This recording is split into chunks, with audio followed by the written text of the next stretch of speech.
Quero chamar aqui o pastor Elias, ele vai nos introduzir aqui, o pregador da noite, vai passar a palavra para ele e nós vamos ouvir e ser ministrados pela palavra do Senhor nessa hora. Muito boa noite, igreja. Meus amados, no início do ano, quando nós fomos para São Paulo, o pastor Jefferson, conversando comigo aqui no estacionamento, algumas horas antes da nossa viagem, ele me deu alguns conselhos. Como vocês sabem, nosso pastor é um bom conselheiro também, um bom amigo, né? E eu tenho tratado de acatar as suas orientações pastorais. Entre esses conselhos, ele nos disse que tratássemos de não apenas estar ali estudando e cumprindo o currículo acadêmico, mas que aproveitasse o tempo e a oportunidade de conhecer amigos, de fazer amigos, de estabelecer relacionamentos. E no mês de maio desse ano tivemos a oportunidade de fazer um módulo e ali naquela matéria conhecemos o reverendo Erickson Martins, esse grande servo de Deus, grande por fora e por dentro, não é? Reverendo Erickson é esposo, pai, teólogo, pastor efetivo da primeira igreja presbiteriana de Goiânia, escritor, missionário. Ele também tem tido envolvimentos em várias frentes. Ele possivelmente vai contar um pouco para nós, né? Mas trabalhou no Uruguai, tem incursões Peru, Guatemala, Estados Unidos. Tem um ministério muito focado lá em Goiânia também, com missões urbanas, trabalho com quilombolas, como nós vimos no vídeo, que é uma necessidade. Enfim, é um servo de Deus que está envolvido de corpo, alma e espírito no reino. E é uma grata satisfação, reverendo Erickson, recebê-lo aqui nessa noite. Muito obrigado por ter aceito o nosso convite. Então, em nome da primeira igreja, queremos dar as boas-vindas ao irmão e pedir que Deus continue abençoando o Senhor. Sinta-se à vontade, sinta-se recebido. Muito obrigado e a palavra do irmão. Graça e paz, meus irmãos. Antes de tudo, quero externar aqui a minha gratidão à igreja que está sendo representada pelos seus pastores, também pelo conselho missionário. Meus irmãos, desde Goiânia até aqui, o que eu tenho testemunhado é um cuidado assim muito especial da igreja. Os irmãos têm sido extremamente acolhedores, receptivos, e esta é uma virtude que não é muito fácil, infelizmente, de encontrarmos hoje em dia. E esta é uma qualidade que eu gostaria de destacar aqui, manifestando a minha gratidão a todos vocês, através dos pastores e também do conselho missionário. Que Deus continue abençoando ricamente a vida de vocês. É tão bom assistir esses depoimentos, esses testemunhos, percebendo o quanto a igreja está envolvida com o trabalho missionário, o quanto a igreja está buscando, através dessa conferência, não apenas um maior envolvimento, mas também um melhor entendimento sobre aquilo que envolve a minha vida, que envolve também a sua vida, nesta grande tarefa, a tarefa missionária. Uma missão que pertence ao Senhor, mas Ele nos deu o privilégio de participar dela. Deus, na sua soberania, Ele pode muito bem fazer todas as coisas, Ele pode realizar tudo de acordo com a sua vontade, sem que haja qualquer cooperação da nossa parte. Ainda assim, Ele confiou a mim e confiou a você este privilégio de participar dessa obra. Imagina um pai lavando o seu carro e aí chega uma criança pequena, o seu filho, dizendo: papai, eu posso te ajudar a lavar esse carro? O pai é capaz de lavar aquele carro sozinho, ele não precisa da ajuda da criança. Aliás, a rigor, a criança não vai ajudar muito mesmo não, ele pode até atrapalhar, ela pode até atrapalhar, mas o pai deixa a criança lavar o carro com ele. É mais ou menos isso que acontece na nossa relação com Deus. Deus tem propósitos maravilhosos, grandiosos, e esses testemunhos apenas mostram uma parcela muito pequena daquilo que Deus está fazendo no mundo inteiro. E é Ele quem está fazendo essa obra. E de repente Ele chama eu e chama você para participarmos dessa obra. Ele não precisa de nós. Ele nos deu o privilégio de participarmos. É assim que precisamos olhar para tudo que está acontecendo nessa vida. A nossa vida, ela vai passar rapidamente, não vai durar muito tempo. Eu não sei se isso te alegra, a mim me alegra muito saber que daqui a pouco tempo estarei na casa do meu Pai. Isso enche o meu coração de expectativa. Esta é a minha esperança. Então eu estou aqui de passagem, e como eu estou aqui de passagem, eu tenho que aproveitar o melhor dos meus dias e me dedicar a esta missão que Deus confiou a todos nós. Espero que você tenha essa visão. É isso que nós estaremos vendo hoje à noite, amanhã de manhã e amanhã à noite também. Vamos orar, pedir a Deus que abençoe a nossa vida, nos dando uma compreensão mais profunda. E a minha oração lá desde Goiânia é que o Senhor use esse tempo para nos encorajar. Eu sei que a igreja está bastante envolvida com o trabalho missionário, sei que os irmãos estão bastante instruídos por essas conferências, pela vida dos nossos pastores aqui, mas nós não podemos olhar para tudo isto como sendo uma tarefa inacabada.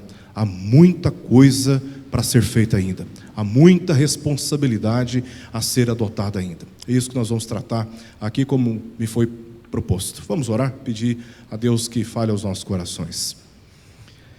Senhor, nós te damos graças pela tua fidelidade, te damos graças, ó Deus, pelo teu amor revelado na pessoa do teu Filho Jesus Cristo a cada um de nós. Amor este que foi redentivo. Ele nos persuadiu, Ele nos chamou, Ele nos libertou do império das trevas. E Ele nos deu a graça de estarmos agora na Tua presença. Por isso nós te bendizemos, Pai. Te bendizemos também pelo privilégio que Tu nos dás de Te servir nesta vida, usando os dons que o Senhor mesmo nos deu, usando os recursos que o Senhor mesmo nos deu, usando o tempo que o Senhor está nos favorecendo. Que o Senhor aumente a nossa fé, que o Senhor aumente o nosso convencimento de que a nossa esperança não está nesta vida, a nossa esperança está no Teu reino, e que assim, Pai, nós nos desapeguemos de tudo aquilo que nos desmotiva, que nos prende e que nos impede de fazer aquilo que o Senhor nos chamou para fazer como Teu povo nessa terra. Nós rogamos ao Senhor pela Tua bênção, para que todas as vezes que nós ministrarmos aqui a Tua palavra, o Teu Espírito toque os nossos corações e nos encoraja e molde a maneira de enxergarmos a vida, a começar da nossa própria vida. Nós oramos por isto, Pai, em nome de Jesus. Amém. Vamos abrir o Evangelho de Lucas. Lucas capítulo 10, vamos ler aqui apenas o que diz o verso 29. Lucas capítulo 10, verso 29. Essa é uma pergunta bastante inquietante. Lucas capítulo 10, verso 29. Eu vou pedir para você manter a sua Bíblia aberta, porque nós estaremos vendo vários detalhes aqui. O texto diz assim: Ele, porém, querendo justificar-se, perguntou a Jesus: quem é o meu próximo? Meus irmãos, a maior tarefa, o maior desafio que todos nós temos na presença de Deus nesta vida é de sermos verdadeiros seguidores de Jesus. Esta é a maior missão que nós temos, é de andarmos nos passos do Senhor Jesus, de sermos fiéis aos seus ensinos. Nenhuma obra que nós possamos realizar se compara ao testemunho de andarmos em conformidade com a vontade do Senhor. Jesus, ele estava na região da Galileia, já se preparando para deixar aquela região e ir até Jerusalém, onde ele deveria padecer na mão de pecadores, ser crucificado, morto e ressuscitar ao terceiro dia. Mas antes, Jesus resolveu percorrer algumas cidades, anunciando o Evangelho do Reino de Deus. Neste caminho, alguns, se você puder voltar à sua página da sua Bíblia, no capítulo 9, versos 57 em diante, nós temos aqui 3 desses seguidores de Jesus. Seguidores estes que, empolgados com a mensagem de Jesus, empolgados com aquilo que Jesus estava realizando, lhe propôs seguir. É o que nós lemos no verso 57 e verso 58, onde Jesus aqui repreende este primeiro discípulo que estava desejando seguir Jesus, mas a repreensão de Jesus aponta para o fato de que este seguidor estava querendo segui-lo com perspectivas de lucros, de obtenção de sucesso material. E Jesus está mostrando aqui, nessa resposta que ele dá no verso 58, que ao contemplar as riquezas eternas, nós temos que nos desprender das riquezas terrenas. Quando está diante de nós uma perspectiva de eternidade, nós temos que entender que as coisas dessa vida, elas são necessárias e Deus usa para suprir as nossas necessidades, mas nunca essas coisas podem ser um impedimento para seguirmos a Jesus. Nunca. Então Jesus repreende esse primeiro seguidor. Aí vem um outro seguidor no verso 59 e diz para ele, Jesus diz para ele: segue-me. E ele então respondeu: permite-me ir primeiro sepultar o meu pai. Jesus demonstra, pela reprovação deste outro discípulo, que ele mesmo chamou, que nós devemos aprender a nos desprender das coisas de menor valor, quando aquelas de grande valor nos chamam. E este discípulo, este seguidor de Jesus, ele estava considerando que, primeiramente, ele deveria cuidar de coisas de menor importância diante daquelas para as quais Jesus o estava chamando. O terceiro discípulo está descrito no verso 61 até o verso 62. Este aqui, ele pede para Jesus, ele diz para Jesus: seguir-te-ei, Senhor, mas deixa-me primeiro despedir-me dos da minha casa. Então Jesus replicou: ninguém que, tendo posto a mão no arado, olha para trás, é apto para o reino dos céus. Jesus ensina, diante deste outro discípulo, Jesus está falando de responsabilidade, que quando ele chama, a nossa lealdade a ele deve superar a qualquer relação de lealdade que nós estabelecemos, porque a lealdade ao Senhor deve ser uma lealdade superior, semelhante àquela que nós lemos, por exemplo, em 1 Coríntios capítulo 7, quando Paulo descreve ali, que quando a mulher está casada com um homem que não é crente, e este homem que não é crente deseja ir para o mundo da idolatria, do paganismo, e a mulher que é crente diz: eu não posso seguir esse caminho, porque eu sou leal àquele que é o único Deus vivo e verdadeiro. Então, se o descrente diz: se você não quer me seguir no caminho do paganismo e da idolatria, então eu vou te deixar. Paulo diz, neste caso, que se vá. Por quê? Porque o ensino da Escritura é aquele que estabelece uma lealdade do cristão para com o Senhor da sua vida, mais do que qualquer outra relação. Quando nós falamos de responsabilidade cristã, responsabilidade da igreja, nós temos que entender que nós temos uma lealdade ao Senhor da igreja, que deve superar qualquer relação pessoal que nós temos. E essa lealdade, ela é perpétua. Então, se nós colocamos a mão no arado, nós não temos mais que olhar para trás. Nós já estamos comprometidos, já fomos responsabilizados. Agora é seguir adiante, sem esmorecer, sem desistir, sem desanimar, apenas seguir adiante, porque o Senhor nos chamou. É por isso que, tendo reprovado esses 3 seguidores, o capítulo 10 começa dizendo: depois disto, o Senhor designou outros 70. A estes, Jesus então enviou. E ele enviou para as cidades ali da Galileia, principalmente a cidade de Corazim, Betsaida e Cafarnaum. Esses discípulos saíram anunciando Jesus. Diz o texto que eles foram enviados, final do verso 1, para precederem Jesus nessas cidades. Naquela época não tinha internet, não tinha jornal, não tinha WhatsApp. Então, para que Jesus aproveitasse melhor do seu tempo, os discípulos iam adiante. Eles chegavam nas cidades anunciando: olha, no dia tal, na hora tal, no local tal, Jesus, o filho de Davi, o Filho de Deus, passará aqui e vos anunciará o reino dos céus. E ele fará muitos sinais para provar que ele é o Filho de Deus. Então, quando Jesus chegava nas cidades, ele encontrava as multidões o esperando, porque os seus discípulos já tinham precedido, anunciando o dia, a hora e o local que Jesus passaria ali. E enquanto os discípulos saíram nessas cidades, anunciando quando Jesus haveria de visitá-las, muitas coisas começaram a acontecer. E essas coisas estão descritas no verso 17 adiante. Quando eles regressaram, eles voltaram possuídos de alegria, dizendo: Senhor, os próprios demônios se nos submetem pelo teu nome. Veja como está construído o testemunho desses discípulos. Senhor, os próprios demônios se nos submetem pelo teu nome. Onde que estava o foco do ministério desses discípulos? O foco do ministério desses discípulos estava neles mesmos, naquilo que eles estavam fazendo. Então eles se submetem a nós. Jesus, nesta hora, corrige a teologia deles.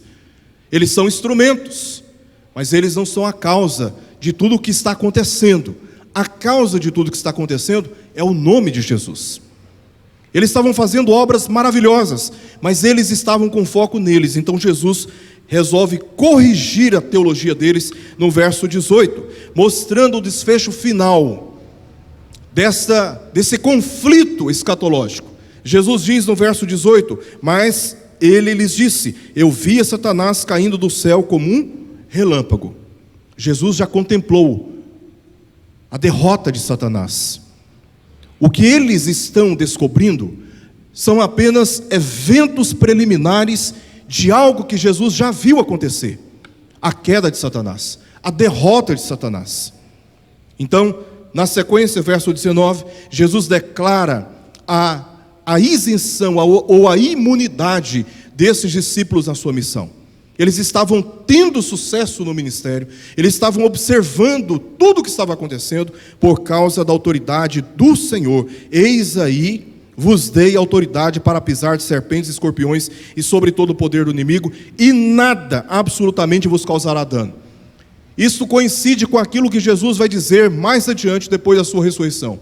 Depois de ter dado a missão aos discípulos de fazerem discípulos de todas as nações, ele disse para os discípulos: e eis que estou convosco todos os dias, até a consumação dos séculos. Então a obra que os discípulos estão fazendo, que a igreja está fazendo, que a primeira igreja presbiteriana de Juiz de Fora está fazendo, ela está fazendo, avançando contra o império das trevas, testemunhando a salvação de perdidos, pessoas sendo curadas, restauradas, edificadas, casamentos como nós vimos aqui. Tudo isso é por causa da autoridade de Jesus, porque tudo tem a ver com Ele. A autoridade é dele, e nós somos apenas instrumentos privilegiados de participarmos de uma obra que soberanamente Deus pode fazer, sozinho, sem nós. Então ele corrige aqui os discípulos, e ele continua dizendo no verso 20 o seguinte: que o sucesso deles não é a garantia da verdadeira alegria. Olha o que Jesus diz no verso 20: não obstante, alegrai-vos. Enquanto eles estavam alegrando por aquilo que estava acontecendo em torno deles, Jesus diz no verso 20: não obstante, alegrai-vos, não porque os espíritos se vos submetem, e sim porque o vosso nome está rolado nos céus. Existe uma alegria maior que nós podemos experimentar, meus irmãos, nesta vida. E essa alegria não está no nosso sucesso pessoal. Essa alegria não está naquilo que nós podemos fazer em nome de Jesus. A nossa maior alegria está no fato de que nós, pela graça de Deus, fomos salvos. Nós somos embaixadores de um reino. Nós portamos a autoridade de Cristo. E se há algo que está sendo feito por causa do Senhor. Por causa do Senhor. Então vocês devem se alegrar, não por aquilo que vocês estão fazendo, mas por aquilo que antes Deus fez a favor de vocês, salvando vocês, registrando o nome de vocês no livro da vida. E é exatamente nesta hora em que Jesus está falando sobre a salvação dos seus discípulos, em que Ele está exaltando a obra do Pai em relação aos seus discípulos, que Ele resolve fazer a seguinte oração no verso 21. Graças te dou, ó Pai, Senhor do céu e da terra, porque ocultastes essas coisas aos sábios e instruídos. Olha a alfinetada que Ele está dando aos religiosos da época. E as revelaste aos pequeninos, aos analfabetos, àqueles que não têm instrução, aqueles que não tiveram e não têm tradição com a lei. Sim, ó Pai, porque assim foi do teu agrado. Tudo me foi entregue por meu Pai. Ninguém sabe quem é o Filho senão o Pai, e também ninguém sabe quem é o Pai senão o Filho, e aquele a quem um Filho o quiser revelar. E voltando-se para os seus discípulos, disse-lhes particularmente: bem-aventurados. E aí ele fala dessa revelação: os olhos que veem as coisas que vós vedes.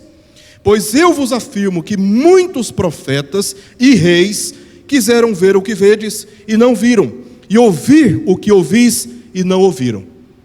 E quem estava ali perto, ouvindo essas palavras de Jesus? Justamente um instruído, justamente alguém capacitado, versado nas leis e nas profecias. Verso 25 diz que este certo homem, intérprete da lei, o intérprete da lei era um escriba, alguém dedicado exaustivamente na compreensão dos textos sagrados. Então, a palavra de Jesus aos discípulos, bem como a oração que Jesus pronuncia diante do Pai, foi uma ofensa para esse escriba. Porque na cabeça do escriba, ele que sabia, ele que era capaz, ele que estava mais habilitado a falar sobre essas coisas. E de repente Jesus fala que os sábios e os instruídos, eles não viram aquilo que os discípulos viram. Eles não ouviram aquilo que os discípulos ouviram. Então, isso ofendeu este escriba, que chega diante de Jesus com o intuito de colocar à prova. Se você virar a página da sua Bíblia no capítulo 11, eu te convido a abrir e ler o que diz no verso 45. Capítulo 11 de Lucas, verso 45. Diz o texto que um dos intérpretes da lei disse a Jesus: mestre, dizendo essas coisas também nos ofendes a nós outros. E aí Jesus respondeu: ai de vós também, intérpretes da lei, porque sobrecarregais os homens com fardos superiores às suas forças, mas vós mesmos nem com um dedo os tocais. Vocês falam e exigem coisas que vocês não conhecem profundamente, e nem vocês estão obedecendo, nem vocês estão cumprindo. Vocês estão exigindo dos outros o que vocês não estão fazendo. Se ele se ofendeu pela primeira palavra de Jesus, Jesus agora engrossa o caldo e ofende um pouco mais. Verso 53 diz: saindo Jesus dali, passaram os escribas e fariseus a arguí-lo com veemência, procurando confundi-lo a respeito de muitos assuntos, com o intuito de tirar das suas próprias palavras motivos para o acusar. Um desses escribas está presente aqui em torno de Jesus, verso 25 do capítulo 10. Ele está procurando um motivo para acusar Jesus. Então ele faz uma pergunta para o Senhor: que farei para herdar a vida eterna? Essa pergunta nós encontramos basicamente duas vezes no Novo Testamento. Nós encontramos lá em Atos capítulo 16, aquele carcereiro que foi liberto milagrosamente da prisão, e depois de perceber que os apóstolos Paulo e Silas não estavam no local onde eles deveriam estar, ele tenta contra a sua própria vida, sua própria integridade física. E ali Paulo o adverte dizendo que ele não fizesse aquilo. E ele ficou surpreso, porque Paulo e Silas estavam na cadeia orando, cantando hinos. E o carcereiro viu a alegria daqueles que estavam ali, sendo humilhados com a sua liberdade privada. De repente acontece um milagre na cadeia, e eles não fogem, eles estão ali. E aí o carcereiro faz essa pergunta ao apóstolo Paulo: o que eu devo fazer para ser salvo? Essa foi uma pergunta feita por alguém que não tinha resposta.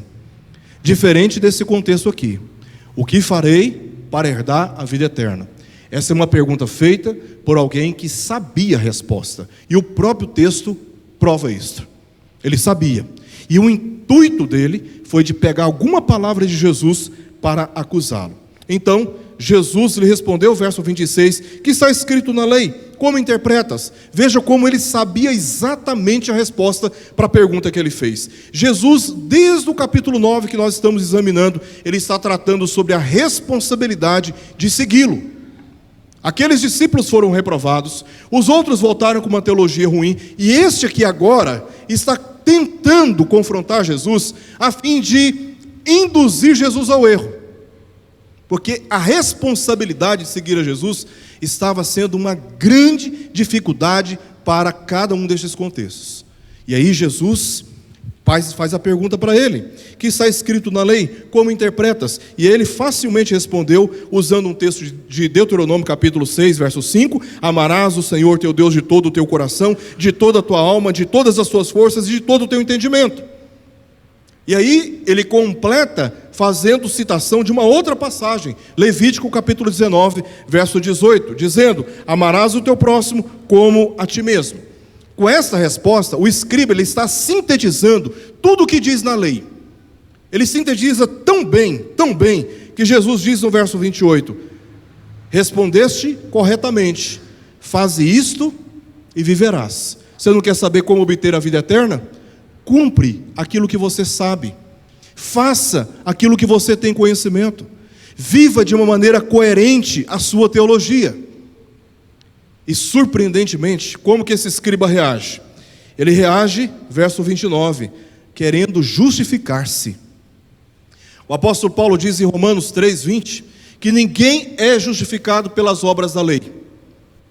E esse escriba sabe muito bem isso, que não é no cumprimento das obras da lei que ele será justificado, por mais bem intencionado que seja, por mais bem intencionado que nós sejamos na tarefa missionária. Ninguém pode ser justificado por praticar boas obras. Nós somos justificados por uma fé que Deus nos dá, uma fé que é direcionada para a pessoa de Jesus. Ele sim cumpre toda a lei no nosso lugar. E sem fé em Jesus, sem crer em Jesus, sem lealdade a Jesus, todas as nossas obras são como palha que o vento dispersa. É madeira que o fogo consome. Impressiona os homens, mas não agrada a Deus. Não agrada a Deus. A maior responsabilidade que nós temos como igreja é de sermos leais ao Senhor Jesus no cumprimento da tarefa que Ele nos confiou. Sem lealdade a Cristo, sem fé, sem amor ao Senhor, as nossas obras, elas não servem para nada, além de impressionar as pessoas. E esse escriba precisava entender isso. Ele precisava entender a responsabilidade que é seguir a Cristo, responsabilidade de ser fiel a Cristo. E ele tenta se justificar. Por que ele tenta se justificar?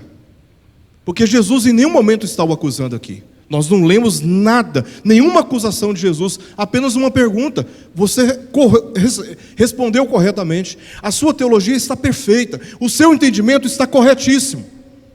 Agora, cumpra isso, faça isto. Jesus não está acusando, mas ele se sente acusado pela sua própria consciência, porque ele sabia que ele não era capaz de cumprir perfeitamente aquilo que estava prescrito na lei de Deus. Nem em Deuteronômio, nem em Levítico, como síntese dos mandamentos, como síntese da lei de Deus. Então ele tenta se justificar. E como que ele tenta se justificar? Ele não diz que não conhece a Deus, porque isso para um escriba seria uma vergonha irreparável. Então o que ele faz? Ele aponta o canhão para o próximo. E aí ele pergunta, verso 29, quem é o meu próximo? Quem é o meu próximo? Jesus corrige a tentativa dele se desviar da responsabilidade que a lei revela a respeito da pessoa de Jesus. Como que Jesus faz? Ele conta uma historinha. Naquela hora Jesus resolveu contar uma historinha muito simples, que começa no verso 30 dizendo: certo homem descia de Jerusalém para Jericó. Você pega o mapa da sua Bíblia, você vai perceber que Jerusalém está na parte sul. Jericó está um pouquinho mais acima, às margens do rio Jordão. Uma distância de mais ou menos 27 quilômetros. Jerusalém estava a mais ou menos 900, 1000 metros acima do mar Mediterrâneo.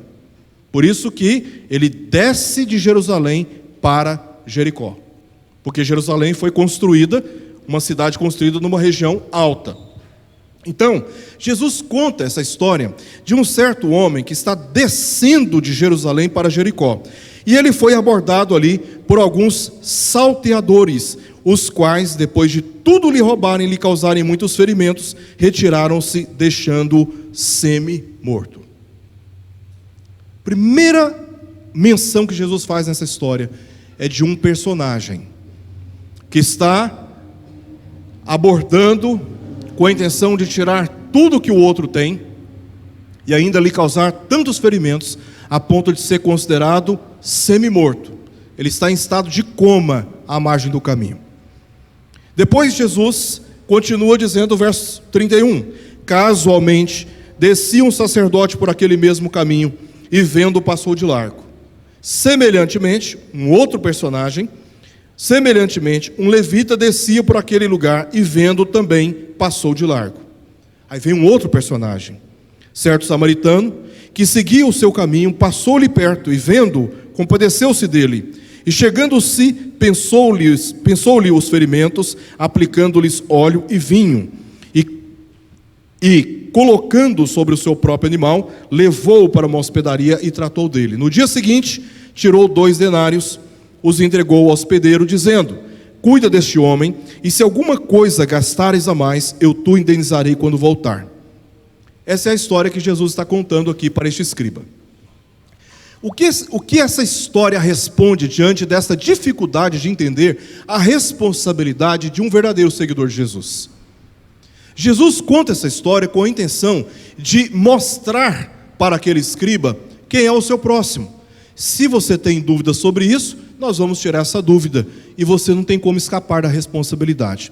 E aqui nós temos nessa história 3 personagens centrais. Nós temos os salteadores, nós temos o sacerdote e o levita, os 2 da ordem levítica dedicados ao serviço religioso, os cargos, as funções mais importantes da tradição judaica, e nós temos um outro personagem, que é o personagem do samaritano. Cada um deles ensina uma coisa muito importante para nós. Primeiro, o salteador. Sabe qual é a filosofia do salteador? Do ladrão? Sabe qual é o código de ética de todo ladrão? O código de ética do ladrão é o seguinte: tudo o que você tem me pertence. Por isso ele se sente no direito de tirar de você aquilo que é seu. Esse é o código de ética de todo ladrão. Você trabalha a vida toda, faz as suas economias, é carro velho sendo trocado por carro velho, sendo trocado por carro velho, até você conseguir comprar um carro mais ou menos. Aí vem um ladrão, olha para o seu carro e diz, é meu. Ele vai lá e toma de você. Essa é a filosofia do salteador. E além de tirar o que esse homem na história tinha, ainda o feriu, o deixando semi-morto. Olha a que ponto que chega o código de ética de um ladrão. Mas tem um outro personagem nessa história, que é o personagem da religiosidade. Aqui representado pelo sacerdote e também pelo levita. O sacerdote era aquele que administrava os holocaustos e os levitas eram aqueles encarregados de serviços especiais no templo, que davam assessoria ao sacerdote. Qual é o código de ética do religioso? Porque o religioso, ele também tem um código de ética. Qual que é o código de ética do religioso? Do mero religioso. O código de ética dele é o seguinte: tudo que eu tenho não te pertence. Os 3 personagens estão relacionados com o homem semi-morto. O homem semi-morto é apenas uma prova, um instrumento, um meio para revelar a ética de cada um desses personagens. O ladrão pensa que tudo o que você tem pertence a ele. O mero religioso, ele pensa que tudo o que ele tem pertence somente a ele, não pertence mais a ninguém. Aí vem o samaritano. O samaritano também tem um código de ética. E vocês já devem saber que código de ética é este. O código de ética do samaritano diz o seguinte: tudo que eu tenho pertence a você. Veja como Lucas descreve as palavras de Jesus, ressaltando os pronomes possessivos aqui. O samaritano começa a ser descrito no verso 35. Diz o seguinte: o samaritano que seguia o seu caminho. Ele tem uma origem e ele tem um destino, ou seja, ele tem uma rotina, ele tem uma agenda, ele tem o itinerário. Mas o que ele faz? Ele resolve desviar-se do seu caminho. Enquanto os outros passaram a distância, esse aqui resolve passar perto. E quando ele passa perto, ele vê. Não é interessante isso? Como é que você se aproxima de algo que você não vê? Ele resolve passar perto. E quando ele passa perto, quando ele se aproxima, aí ele vê. Aí ele vê. E quando ele passa perto, quando ele vê, o que acontece com o coração dele? Uma reação nas suas entranhas. Ele se compadece daquele que está semi-morto à beira do caminho. Isso foi mais do que suficiente para no verso 34 mostrar o que ele fez.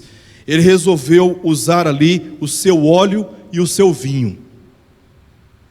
Ele usa daquilo que ele tem para aplicar sobre os ferimentos, a fim de promover cura daquele homem. Ele para a sua jornada, ele se aproxima, segundo as leis de Levítico, se você se aproxima e toca em um animal morto, você se contamina. Então, o que o religioso faz? Ele passa a distância, porque ele não quer se contaminar com a escória da sociedade. Ele não quer sujar os pés, ele não quer sujar as mãos. Então ele passa a distância. Mas o samaritano, ele se aproxima. Ele então usa o seu óleo, o seu vinho. Diz o texto que ele coloca este homem sobre o seu próprio animal. Bastava dizer que ele colocou este homem semi-morto sobre o seu animal. Mas Lucas faz questão de destacar que ele colocou aquele homem sobre o seu próprio animal. Ele está enfatizando o que esse homem está doando. Não para aí. Diz que levou para uma hospedaria, e o que ele fez? Ele não só dedicou o que ele tinha àquele que precisava. Ele falou: eu tenho que colocar a mão neste homem.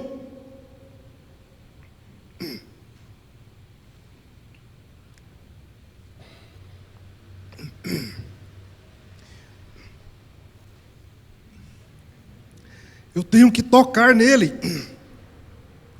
Eu tenho que me aproximar, doar o que eu tenho, mas eu preciso ter uma experiência pessoal de cuidar deste homem. É isso que ele faz aqui na parábola.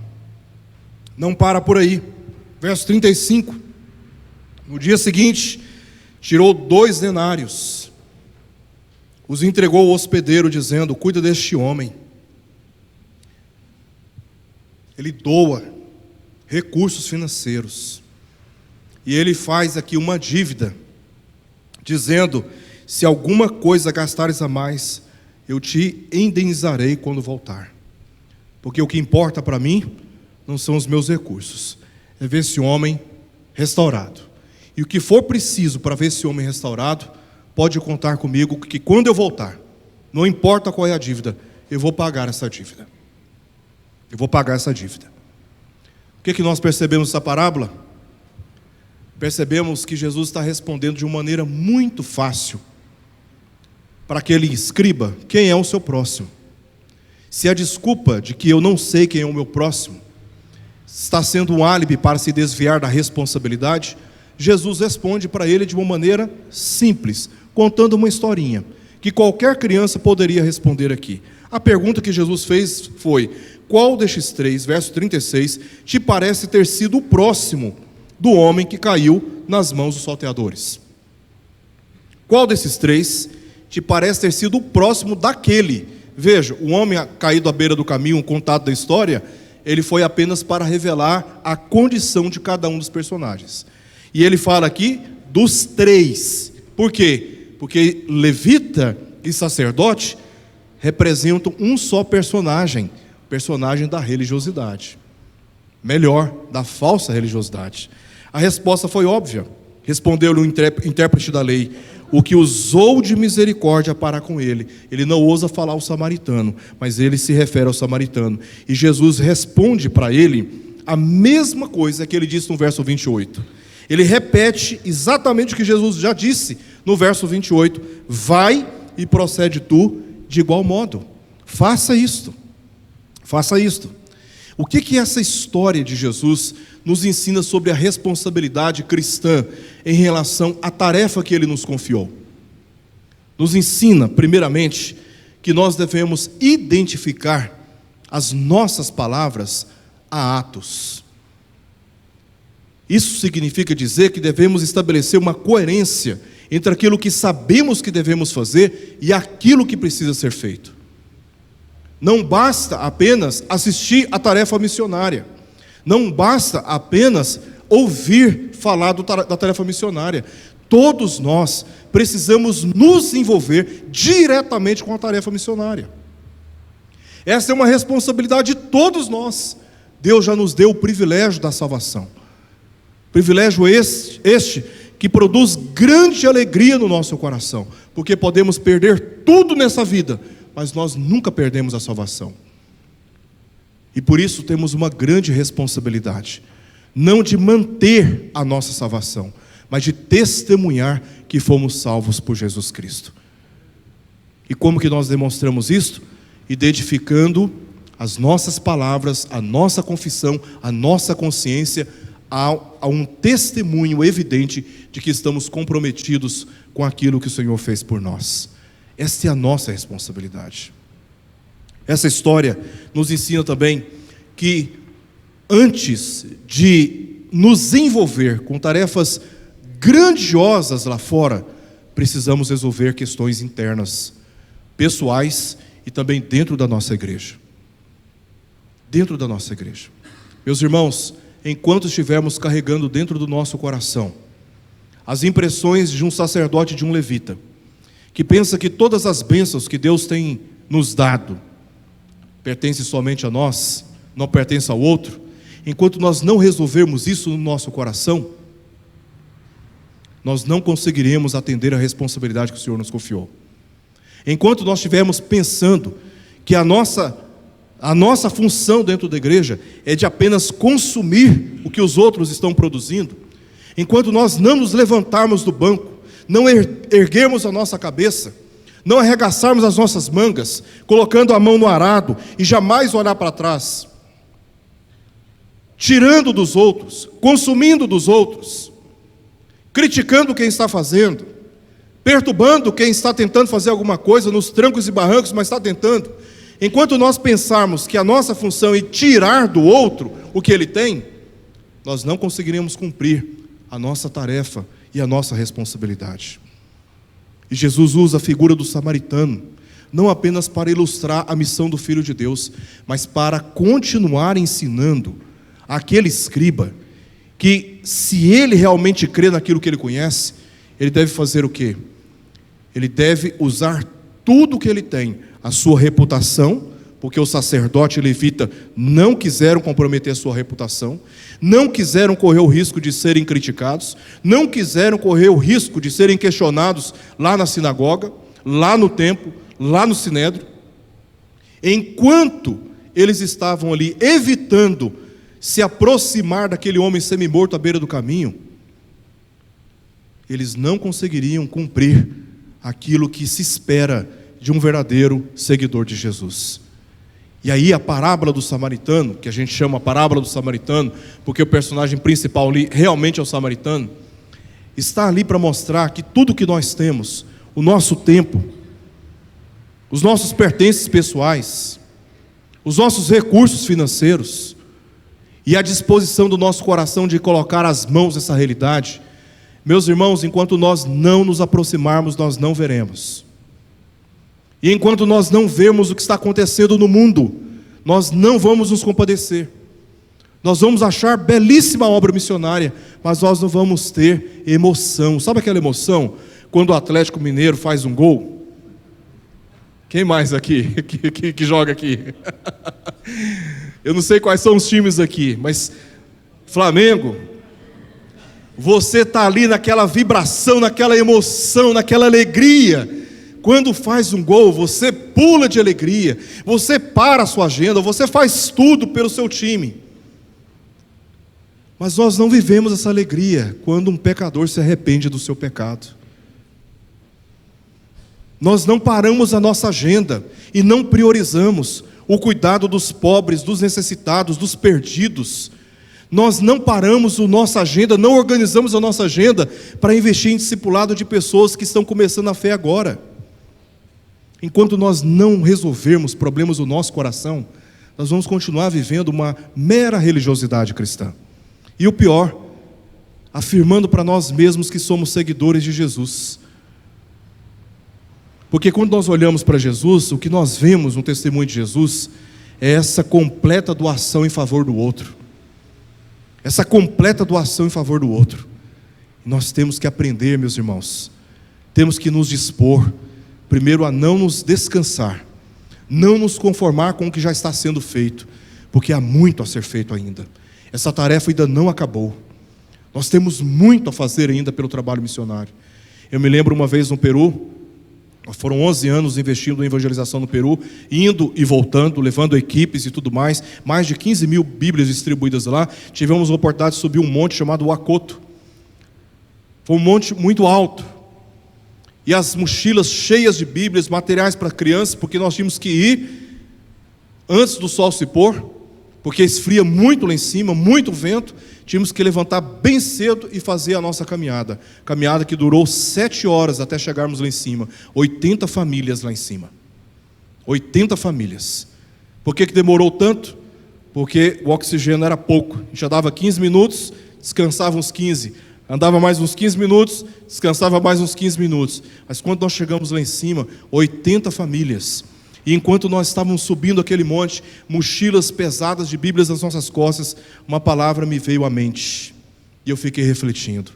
Tudo faço por causa do Evangelho, com o fim de me tornar cooperador com Ele. Como essas palavras fizeram sentido para mim naquele dia.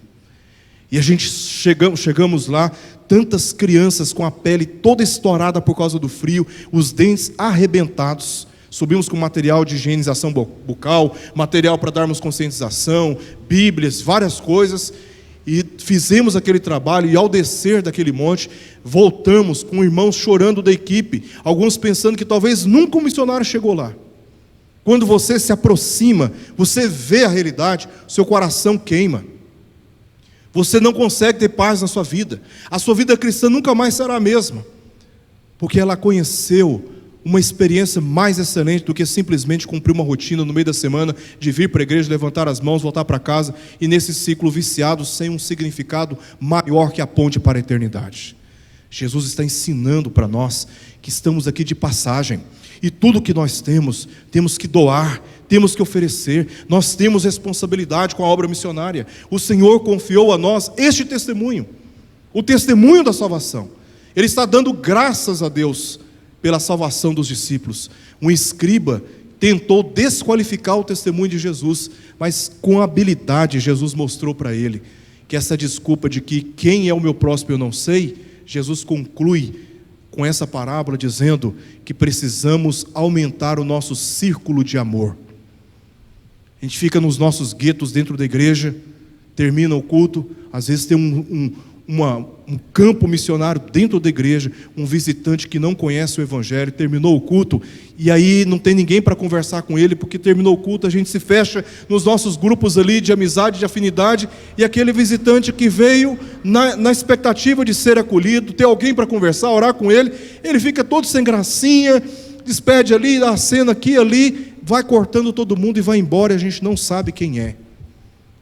Temos que aumentar o ciclo de relacionamento, integrar pessoas da nossa sociedade, amigos que não conhecem o Evangelho, pessoas como vizinhos da sua casa, pessoas com quem você trabalha. Se nós não tivermos a disposição de tratar questões internas, dificilmente vamos conseguir lidar com as questões externas.